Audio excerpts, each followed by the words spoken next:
Bonjour tout le monde. Aujourd'hui, on va continuer avec les fonctionnalités d'ECMAScript. Aujourd'hui, on va parler des classes. Donc, comme d'habitude, on a un fichier HTML. Là, on a un fichier script.js où on va faire quelques exemples. On commence avec un premier petit exemple et ça va concerner ce qu'on avait dans ECMAScript 5, c'est-à-dire comment on pouvait soi-disant créer une classe en utilisant les prototypes, et c'était en ECMAScript 5. Donc avant c'était comme ça. Donc on crée une fonction animal, on prend deux paramètres, color, weight. Donc, et pour y attacher des fonctions, on utilisait ce qu'on appelle les prototypes. Donc c'est comme ça que ça fonctionnait. Là on affiche un message. Donc on crée un objet de type animal, une couleur noire, et 10 comme pour le poids. Là on fait appel à cette méthode. Normalement ce qu'on va avoir c'est ce message.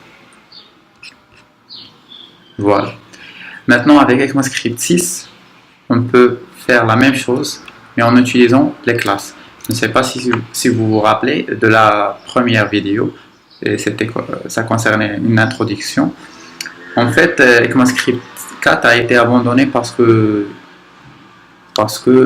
on a à peu près éliminé les prototypes.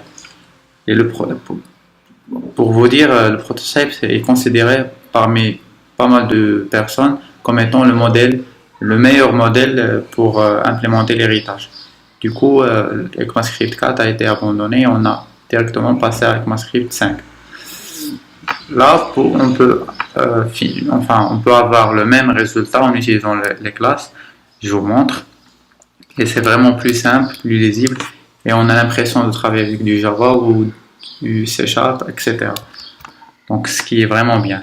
Donc là, on peut créer une classe avec le mot-clé classe. On peut carrément avoir un constructeur. Ça est l'équivalent de ça. On peut créer des méthodes dedans. C'est vraiment comme du Java, comme je viens de dire, ou comme n'importe quel langage orienté objet. Et là, on crée un objet black 10 get informations. On va avoir le même message. Voilà. Un autre. Donc là, on va parler de l'héritage. L'héritage, c'est simple. Donc là, on crée une classe qu'on appelle dog et extends animal. Donc là, on ajoute breed, c'est-à-dire la race du chien. Là, on fait appel à super, c'est-à-dire qu'on va faire appel à cette méthode. Il va falloir que... Pardon.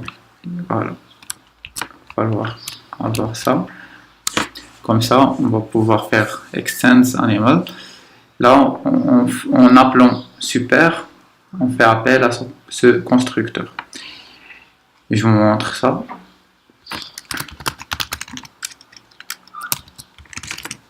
Inside animal.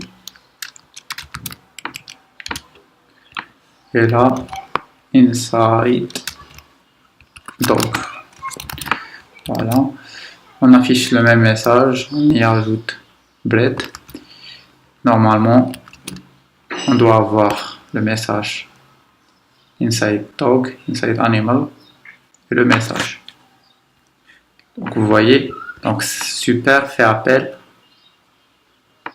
au constructeur de la classe mère, et puis on peut y rajouter des propriétés sans le moindre problème. Donc voilà, je vais vous parler également du mot-clé statique. Vous permet de créer des méthodes statiques et sans avoir, bien sûr, ceux qui ont fait du Java, une méthode statique, ça ne sert à rien. Vous pouvez l'utiliser mais sans avoir à instancier une classe. Donc voilà, par exemple là, on peut carrément ne pas. Voilà, ça sert à rien. ça ne sert à rien d'instancier une classe pour l'utiliser. Donc remarquez ici le mot statique. On retourne un message, on fait appel à cette méthode. Remarquez qu'on n'a pas instancié, c'est-à-dire qu'on n'a pas de new.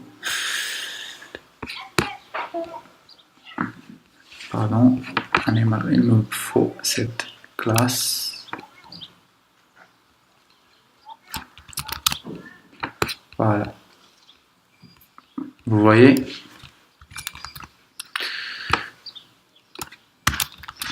Là, je vais vous parler du get et set. On en a déjà parlé, mais ça serait bien de vous rappeler ça. On a une classe animale avec deux propriétés, color et weight, des setters et des getters. On fait un petit test rapide. Donc normalement, on fait appel au getter. Là, on fait appel au setter. Donc on lui met à la place de white, black, et on affiche la nouvelle couleur. Normalement, on doit avoir white et puis black.